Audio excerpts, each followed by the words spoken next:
Hey everyone, welcome back to another exciting recap. This one's a good one, so sit back, relax, and enjoy. Our female lead despises middle school life. The endless bullying frustrates her, and she still doesn't understand why it happens. All she wants is one true friend, but she doubts she'll ever find one, until she does.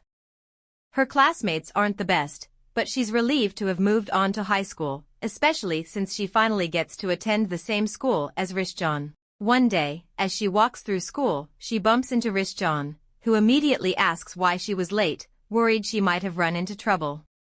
Since nothing happened, Rishjan suggests they grab something to eat.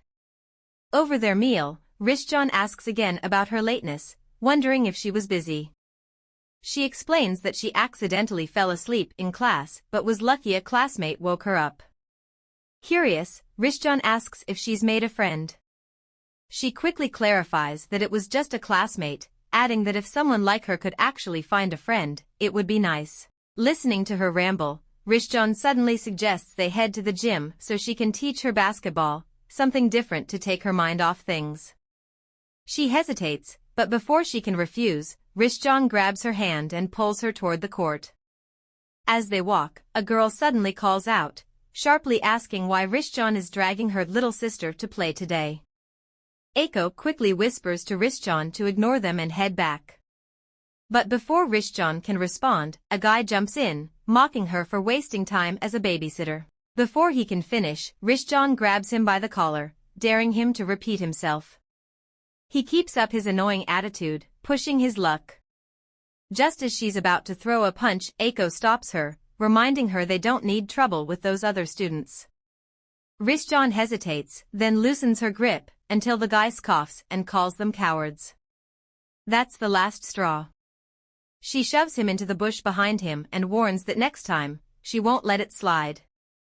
Without another word, they walk off, leaving him stuck in the bushes, calling for his friends to help. They arrive at the basketball court, and Rishjan eagerly offers to teach Eiko how to play. Handing her the ball, she instructs her to start by tossing it around. Just as she decides to give it a try, her eyes drift to two guys playing nearby. Her gaze lingers on one in particular, a tall blonde-haired boy with narrow eyes. Even as he stands in the corner, catching his breath and cooling off, she keeps staring, completely absorbed. She's so distracted that the ball slips from her hands and falls to the ground. Seeing Eiko's reaction, Rishjan holds her close and admits she's been secretly watching the two seniors. She asks her which one she likes, pressing her to confess as they both watch the guys. But after a moment, Eiko simply replies that she doesn't like anyone, she's just zoning out, not falling for anyone. Hearing this, Rishjan quickly apologizes, brushing it off as a joke. Meanwhile, the two guys sit in the corner with their friend, taking a break from the game. The dark-haired guy insists on playing another round with the blonde, Ryu. Though Ryu originally planned to rest, he eventually gives in and agrees to one last match before heading back to class. They return to the game while Eiko remains in the corner, watching in silence. Noticing her quietness, Rishjan asks if something's wrong. Eiko says she was just thinking everyone on the court looks like they're having fun. Even though she can't play like them, just sitting here and relaxing feels nice. It's a refreshing break from the classroom. As they talk, a group of guys walks in, asking to speak with Rishjan for a moment. Concerned, Eiko asks who they are. Rishjan explains that they're seniors from the club and that she needs to talk to them for a bit, suggesting Eiko find something to do in the meantime. As Rishjan leaves, Eiko sits there, lost in thought. They're so different. The school year just started, yet Rishjan already has a club and knows so many people. Why can't I approach others like that? She wonders. While Rishjan talks, Eiko considers trying to play a little. She steps up to the net and takes a shot, but misses completely. I knew it. There's no way I could ever make a shot in this life, she mutters, her eyes stinging with frustration. As she stands there, mourning her failed attempt, a ball suddenly comes flying toward her. Frozen in shock, she can't move. Just as it's about to hit her, Rue steps in, swatting the ball away. The impact sends them both tumbling to the ground. For a moment, they just stare at each other in awkward silence. Other students rush over, asking if they're okay. The guy who threw the ball apologizes and offers to help her up, but she declines, thanking him instead. As he walks away, Eiko stays on the floor, lost in thought. She never imagined something like this would happen. And more than that, she just made eye contact with a senior. Just then, Rishjan returns, saying she heard a noise and came rushing over. Eiko reassures her that it's nothing, just a small accident, as she's already been helped up. As she starts to rise, her eyes land on a phone lying nearby. It likely belongs to the senior from earlier. He must have dropped it while helping her. In the next scene, Ryu approaches his friend, asking if she took his phone. She immediately denies it, but he insists, reminding her that she's hidden it before. He presses further, but she stands her ground, even suggesting he ask Cho instead. Cho chimes in, reminding Ryu that he had taken his phone out while playing at the gym. He suggests it might have fallen during their basketball game. Ryu pauses, trying to recall. After a moment, he silently turns and walks away, leaving his friends puzzled. They all head back to the gym to look for the phone. Realizing they'll be late for class, the girl decides to leave the search to the two guys and hurries back. Now alone, the two boys stand there, unsure of what to do. The black-haired one turns to Ryu and asks what he's going to do now that everyone else is heading back. Just as Ryu decides to give up and return to class, Eiko runs up to them. Both of them stop and stare as she pulls the phone from her pocket, asking if it's his. She adds that she found it when he helped her earlier, her face lighting up as she digs into her pocket. She hands him the phone and thanks him again, avoiding his eyes. But to her surprise, he grabs the phone without a word. She looks at his blank expression and quietly wonders if she's done something wrong. Why are they looking at me like that, she thinks, still frozen. Then the black-haired guy scolds Ryu for not saying thank you. When Ryu stays silent, he turns to Eiko and tells her not to take it personally, thanking her again before walking off. Okay, she replies softly, still stunned. A wave of guilt washes over her. No matter what she does, it feels like everyone ends up hating her. Rishjan snaps Eiko out of her thoughts, reassuring her that she did the right thing by returning the phone. But now they need to hurry back or they'll be late for class. Later, in the classroom, the teacher writes on the board while Ryu sits behind his two friends, quietly watching.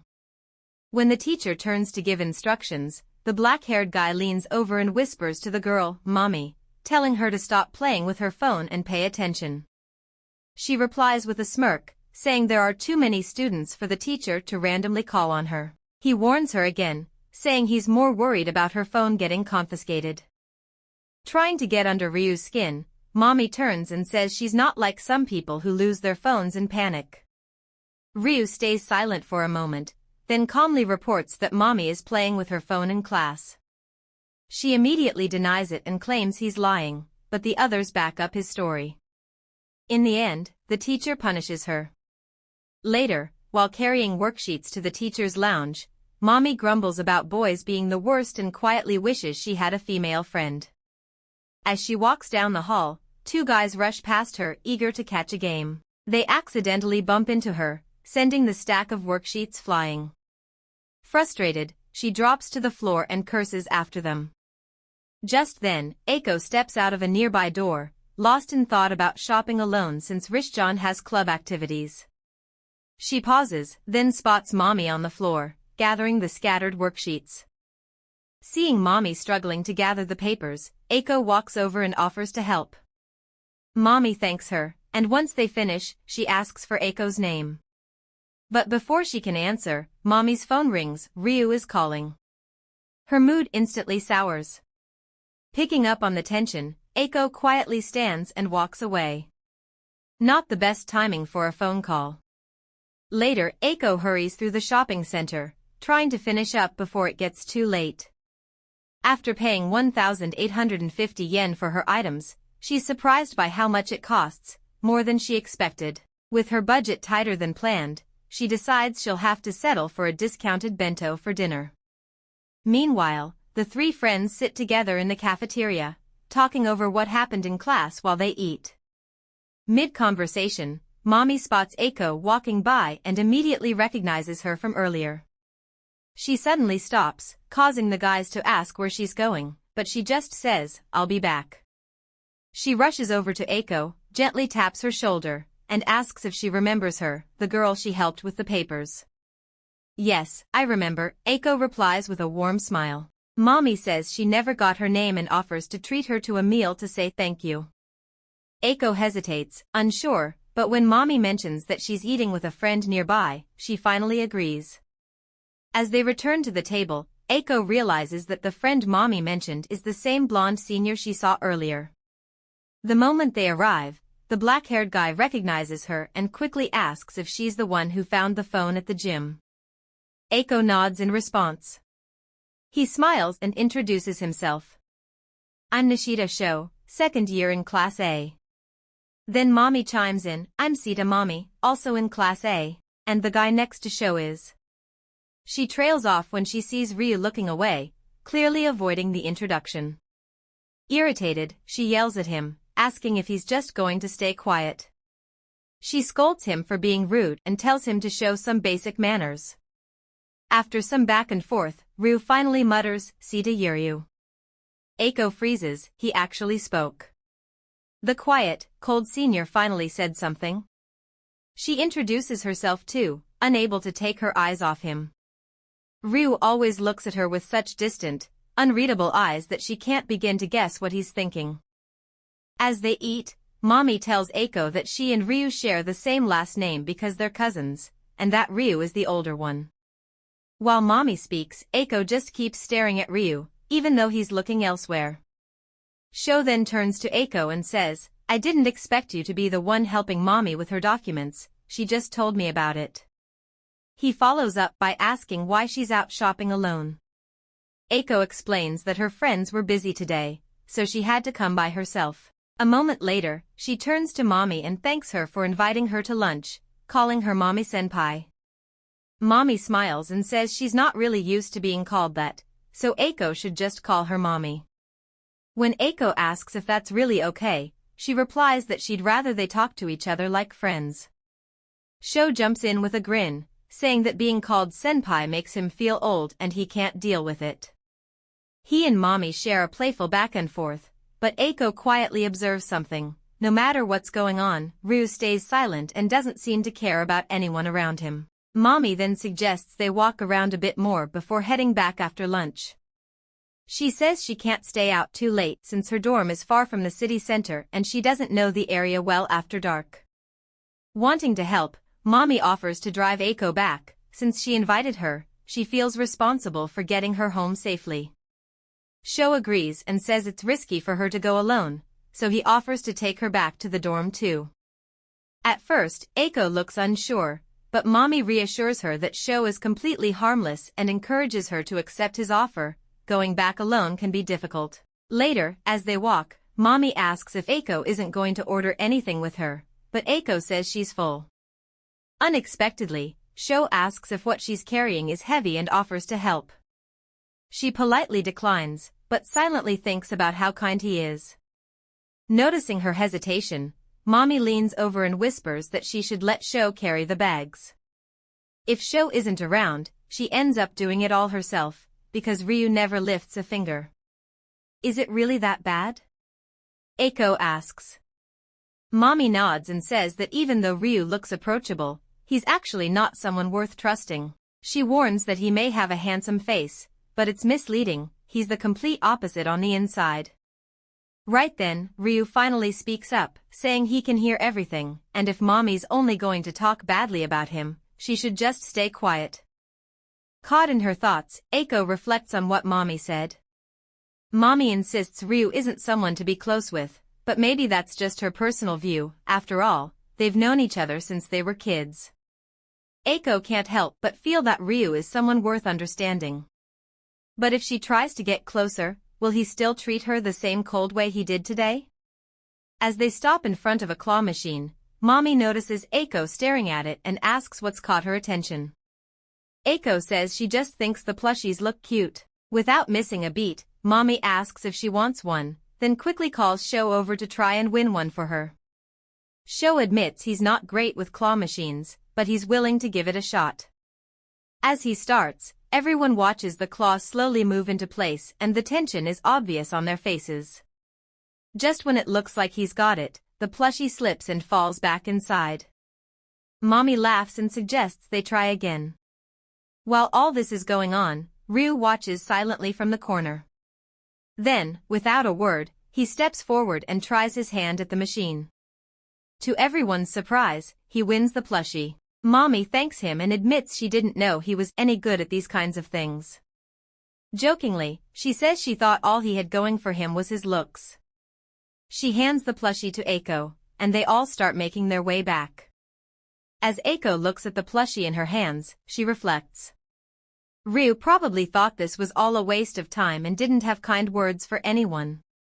Yet, in the end, he still went out of his way to get the plushie for her. On their way out, Mommy suddenly stumbles and spills her drink all over herself. Flustered and nearly in tears, she asks someone to take her to the bathroom since she doesn't know where it is. Sho steps in right away, teasing her about being clumsy as he offers to help. Before leaving with him, Mommy hands Eiko's bag back and tells her to stay with Ryu until they return, and to carry the bag herself for now. Okay, Eiko replies, her eyes wide. Now alone, she and Ryu stand side by side, wrapped in complete silence. Right now, she's alone with this senior, and the silence between them is so heavy, it makes things feel awkward and tense. Even though they're in the same space, it's like they're worlds apart.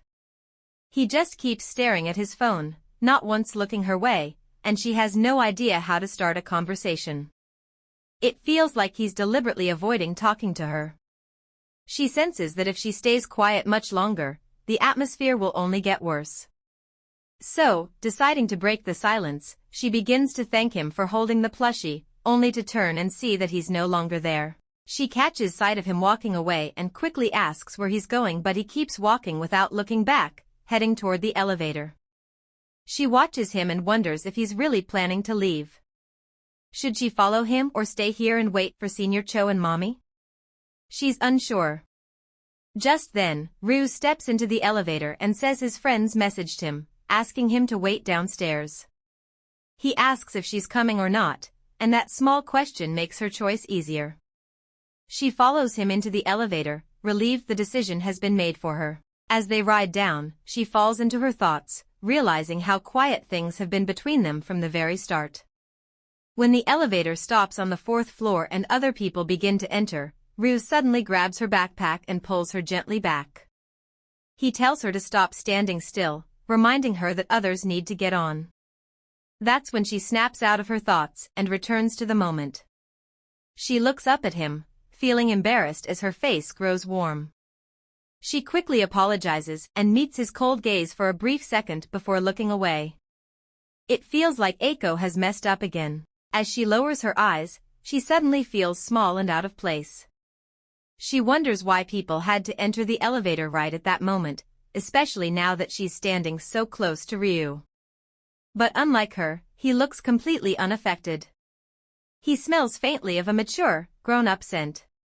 Once they step out of the elevator, they find a bench and sit down. Eiko digs through her bag, searching for something. When she finally pulls out the plushie, she turns to him and thanks him for helping her get it back. But he doesn't respond. She can't tell if he's ignoring her or just teasing her. Just then, a woman walks up to them and greets Eiko with a friendly smile. She says she's just opened a new branch of her beauty clinic and there are special promotions with discounted prices. She starts listing the services, facials, skincare, hair treatments, and more, before asking Eiko if it's all right to hand out flyers. Then she gestures toward Ryu and playfully asks if Eiko would like to invite her lover to join as well. Eiko gets flustered by the woman's comment and blurts out a few awkward responses. The woman looks a little let down and asks if Eiko won't at least take the flyer. She says no at first, but the woman hands it to her anyway. Before leaving, she leans in and whispers that Ryu looks like a model, and that Eiko is lucky to have him. Eiko sneaks a glance at Ryu, and when he catches her staring, he casually remarks that she's been acting weird about this stuff since earlier. She quickly looks away and denies it, but deep down, she can't help wanting to look at him again. Without meaning to, her eyes drift back toward him when he's not looking. The silence between them feels heavy and strange, and she hates just sitting here doing nothing. Right then, Cho and Mommy appear. The senior girl apologizes for making them wait so long. Cho waves it off and tells her to just keep flipping her shirt so the raindrops fall off. Mommy chimes in, saying it's her favorite shirt, but Ryu cuts in and asks if they can go back now. Mommy nods and suggests they all head back together. The next day at school, Eiko and Ris-chan walk together down the hallway. Ris-chan apologizes for not helping her carry her things yesterday, but Eiko brushes it off and tells her it's okay, she can help her next time instead. As they talk, Ris-chan suddenly spots the plushie hanging from Eiko's bag. She tilts her head and says it looks unfamiliar. Curious, she asks if Eiko really went shopping yesterday. Eiko smiles proudly and confirms that she did, but adds that she also stopped by somewhere else. Ris raises an eyebrow and asks what she stopped for, but Eiko grins and says she won't spill the details, not even for money. Ris gasps in mock offense and asks if Eiko is really keeping secrets from her best friend now, but Eiko laughs out loud at her reaction. In her head, Eiko starts putting the pieces together. Since Ris-chan is in Year 2, Class B, and the seniors like Mommy are in Class A, that means their classrooms must be side by side. That gives her the perfect excuse to stop by during breaks, maybe even catch a glimpse of Senior Ryu. Ris notices Eiko spacing out and gently nudges her. She asks if she's okay, since she hasn't been replying. Eiko snaps out of it and says she's fine. She was just thinking about visiting her during lunch. Ris tells her she's totally free and doesn't have any tough classes. With a big smile, Eiko says they'll definitely meet at lunch. Later in the day, we get a glimpse inside Class 2A. The students are on break, and Mommy is clearly bored. The weather's hot, and she's been scrolling through her feed for so long that there's nothing new left to see. Cho is hunched over his desk doing homework, ever the diligent student. This annoys Mommy, especially since he's wearing headphones and can't even hear her calling him. Ryu, on the other hand, just sits quietly, not reacting to anything or anyone. He keeps to himself, like always. Mommy starts to question how she ended up becoming friends with these two, one completely tuned out, the other completely shut in. Her thoughts drift to Eiko, and she sighs, wishing she had asked for her chat ID earlier. That would have made everything so much easier.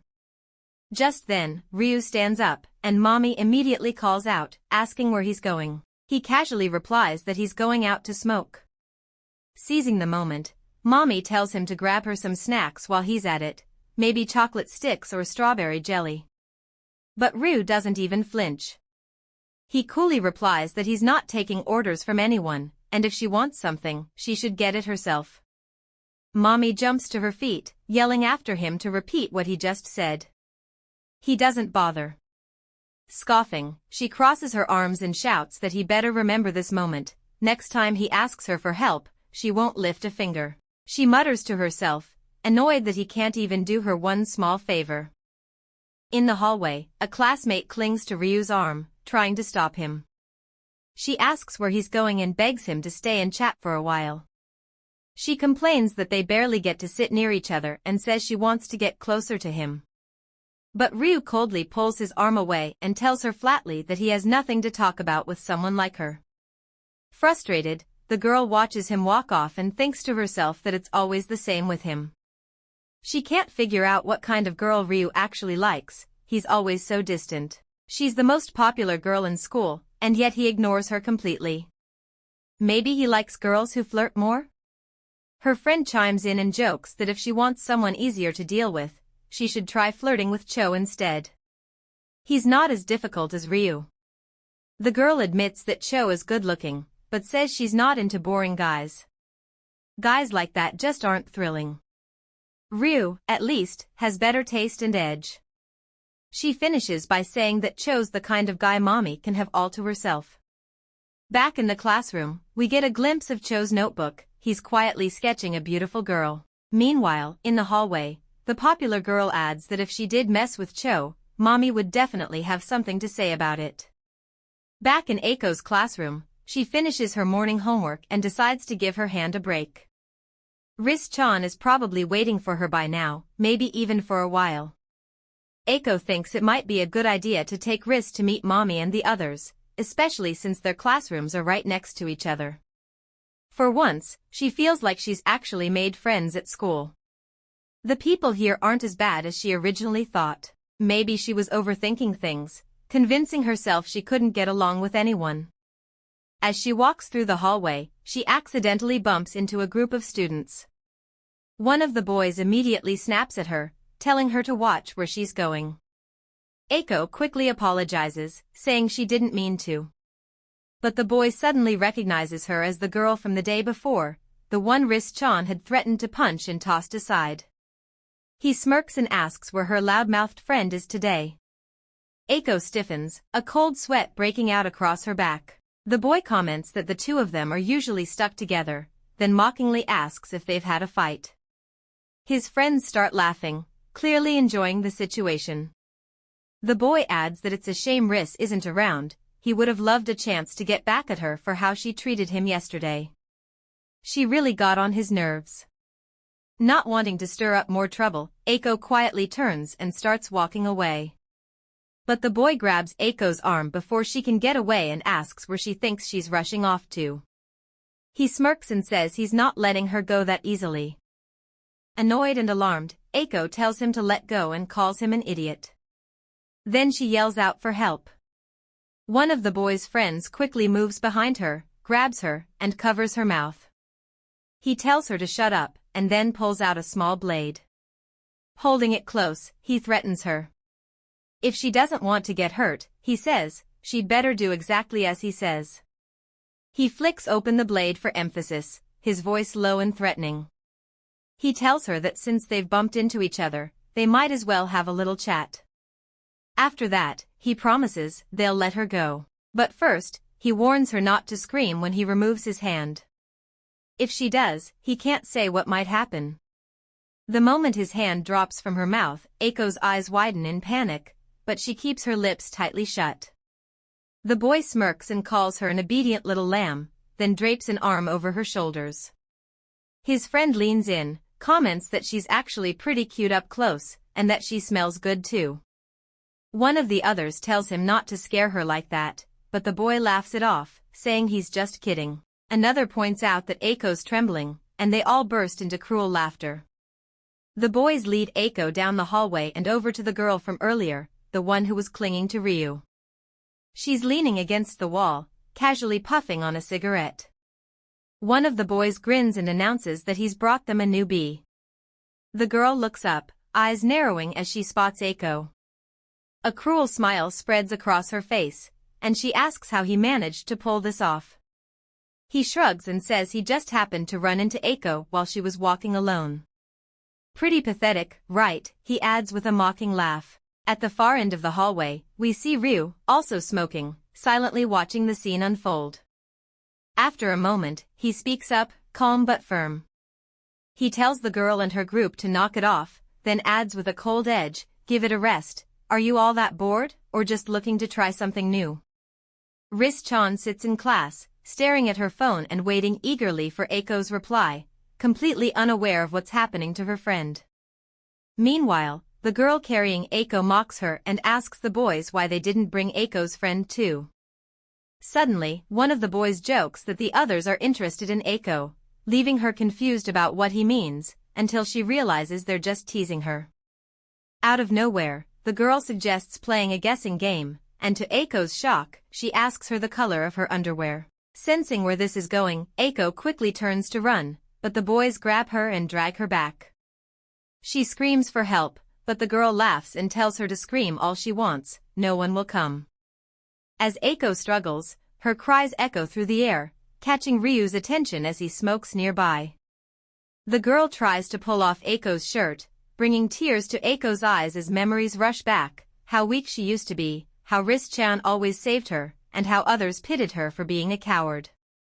Lost in thought, she doesn't notice the girl unbuttoning her shirt until it's too late. Desperate not to be that coward anymore, Eiko grabs the girl's hand and bites down hard. The boys try to pry her off, but her teeth won't budge until they yank her hair.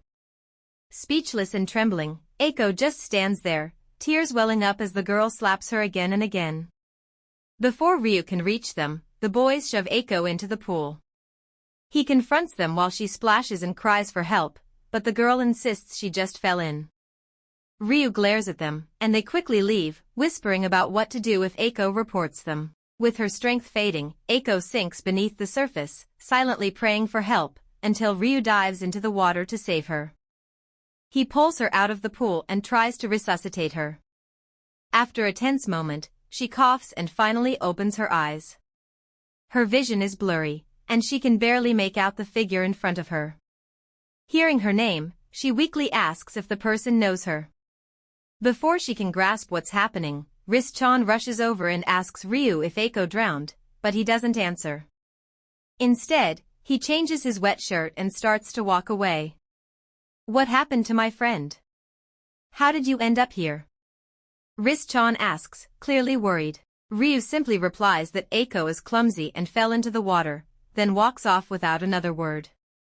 "Riz-chan, is that you?" Eiko murmurs, slowly opening her eyes. Riz-chan helps her sit up and gently asks if she's okay, if she's hurt anywhere. After a pause, Eiko remembers how they tried to strip her and slapped her, and tears spill down her cheeks. Riz-chan pulls her into a hug, telling her it's okay if she doesn't want to talk about it yet. She apologizes for being late, then holds her tighter and promises that, no matter what happened, she won't let it happen again. Later, Riz-chan tells Eiko that she's written an excuse for her to skip the afternoon class so she can go home. She even promises to visit her dorm after school. Still worried about her, Riz-chan urges her to message her once she gets home, and Eiko thanks her for always looking out for her. After seeing Eiko off, Riz-chan runs into Ryu on her way back and asks again what he meant when he said her friend clumsily fell into the water. With a cold, steady gaze, he replies, "I mean exactly that." But Riz-chan doesn't believe him. She insists there's no way Eiko would fall into the pool on her own, especially with the wounds on her face. Ryu stays firm, saying he's already told her everything, but Riz-chan argues that he's hiding something. She explains that Eiko had told her earlier she was coming to her classroom, yet somehow ended up at the pool, a place she'd never go unless someone led her there. Annoyed, Ryu snaps that if she's that desperate to know, she should ask Eiko herself. His words set her off, and she grabs his shirt, demanding to know if he's trying to provoke her. He calmly replies that he only helped her friend and asks if she has any reason to think he hurt her. Furious, Riz-chan raises her hand to hit him, but he tells her to save her punch for the people who actually hurt Eiko. Then he pushes her hand away and walks off, leaving her standing there, lost in thought. Later that evening, Riz-chan and Eiko sit together in Eiko's dorm, talking about Ryu. Lost in thought, Eiko quietly wonders if the CPR he used to save her could be considered an indirect kiss. Meanwhile, Riz-chan goes on about how much she dislikes Ryu, calling him rude and sharp-tongued. She vows not to let the people responsible for what happened earlier get away with it and even hints at taking action after the weekend. Elsewhere, Ryu and his friends hang out, and Sho asks why he was wearing gym clothes during the afternoon class. Taking a sip of his drink, he casually says it was nothing serious, just a puppy drowning. Mommy looks at him in disbelief, asking if he really jumped in to save a puppy and wondering if there are even dogs at school. At the same time, Eiko seems to be coming down with a cold from what happened earlier that day.